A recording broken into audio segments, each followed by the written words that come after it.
എൻ്റെ പിതാവ് ആർ കൃഷ്ണൻ നായർ. അദ്ദേഹം 1947 ആരംഭിച്ചതാണ് ഈ മലയാള പ്രിന്റിംഗ് പ്രസ്. ഈ മലയാള പ്രിന്റിംഗ് പ്രസ് സ്ഥാപിക്കുന്നതിന് മുമ്പായിട്ട് എൻ്റെ പിതാവ് എന്ന് പറയുന്നത് സിംഗപ്പൂരിലായിരുന്നു. സിംഗപ്പൂർ എന്ന് പറയുന്നത് അന്നത്തെ മലയ ടാറ്റ കമ്പനി കുറേ നാൾ വർക്ക് ചെയ്തു. പിന്നെ ഓർഡിനൻസ് ഫാക്ടറി അങ്ങനെ ഇരിക്കുമ്പോഴാണ് INA നേതാജിയുടെ ആഹ്വാനം വരുന്നതും INA അദ്ദേഹം ചേരുന്നത്.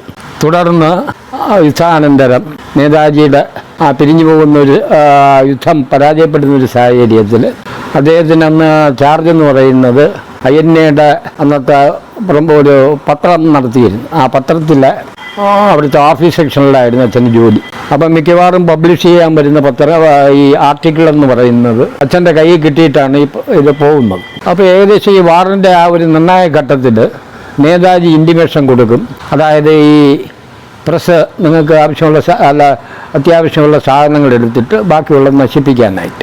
എന്നിട്ട് അദ്ദേഹം തന്നെ ലാസ്റ്റിൽ എഴുതിയ 2 മെസ്സേജുകൾ, ഒന്ന് സിവിലിയൻസിനും ഒന്ന് INA-ക്കാർക്കും. ആ 2 കത്തുകളും ടൈപ്പ് ചെയ്ത് അതിനകത്ത് അദ്ദേഹം സിഗ്നേച്ചർ ഇട്ടത്. ഈ 2 കത്തുകളും എൻ്റെ അച്ഛൻ്റെ കൈവശം. അത് ഇന്നും അത് വളരെ മോശപ്പെട്ട കണ്ടീഷനിലാണ്. ഇന്നും ആ കത്തുകൾ അദ്ദേഹത്തിൻ്റെതായിട്ടുള്ളതെന്ന് പറഞ്ഞാൽ ഇപ്പോൾ എൻ്റെ കൈവശമാണ് അതുള്ളത്. അപ്പോൾ ആ കത്തുകളെന്ന് പറയുന്നത് അദ്ദേഹം കൊണ്ടുവരാനായിട്ട് ഇത് കഴിഞ്ഞപ്പം തന്നെ ഈ മറ്റേ ബ്രിട്ടീഷുകാരുടെ സെക്കൻഡ് വേൾഡ് വാർ കഴിഞ്ഞിട്ട് കഴിഞ്ഞിട്ടുള്ള അടുത്ത ഇതെടുക്കുന്ന സമയത്തെന്ന് പറയുന്ന ഈ INA-ക്കാരെ എല്ലാം അറസ്റ്റ് ചെയ്യുന്ന കൂട്ടത്തോടെ അറസ്റ്റ് ചെയ്യുന്ന ഒരു സംവിധാനം വരികയും അദ്ദേഹവും ജയിലിൽ ആവുകയും ചെയ്തു.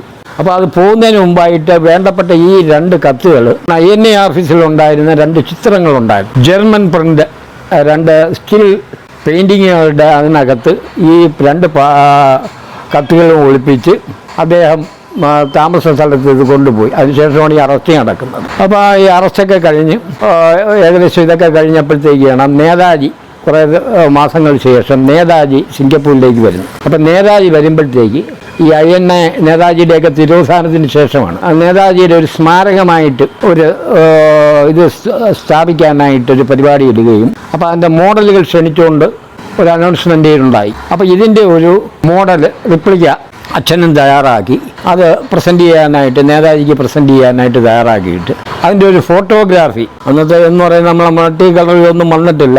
അതിൻ്റെ ഒരു ബ്ലൂ പ്രിൻ്റ് ഒരു നീല കളറിലടിച്ചതിൻ്റെ ഒരു ഫോട്ടോഗ്രാഫി ആർട്ട് പേപ്പറിലടിച്ചതിൻ്റെ ഫോട്ടോ പത്രത്തിൽ പബ്ലിഷ് ചെയ്തു.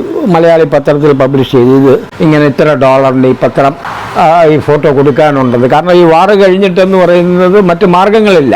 അപ്പോൾ അങ്ങനെ ഈ പ്രിൻ്റുകൾ കൊടുക്കാനായിട്ട് അനൗൺസ് ചെയ്യുകയും കുറേ മാത്രം പ്രിൻ്റുകൾ ഇത് വിറ്റഴിച്ചു. ആ പ്രിൻ്റിൽ നിന്ന് കിട്ടുന്ന കാശുമായിട്ടാണ് അദ്ദേഹം തിരിച്ചു വരുന്നത്, കേരളത്തിലേക്ക് വരുന്നത്. പലരും ലണ്ടനിൽ UK-ലേക്കൊക്കെ പോയി അദ്ദേഹം തിരിച്ച് നാട്ടിലേക്ക് വരുന്നത്. എന്നിട്ട് ആ എമൗണ്ടാണ് ഈ മലയാള പ്രിന്റിംഗ് പ്രസിൻ്റെ ആദ്യത്തെ മൂലധനം എന്ന് പറയുന്നത്. അദ്ദേഹം ഇവിടെ ഒന്ന് പ്രസ് നടത്തി. ആദ്യം ഇവിടെ ആറ്റിങ്ങലത്തെ ആദ്യത്തെ പ്രസ് എന്ന് പറയുന്നത് അന്നൊരു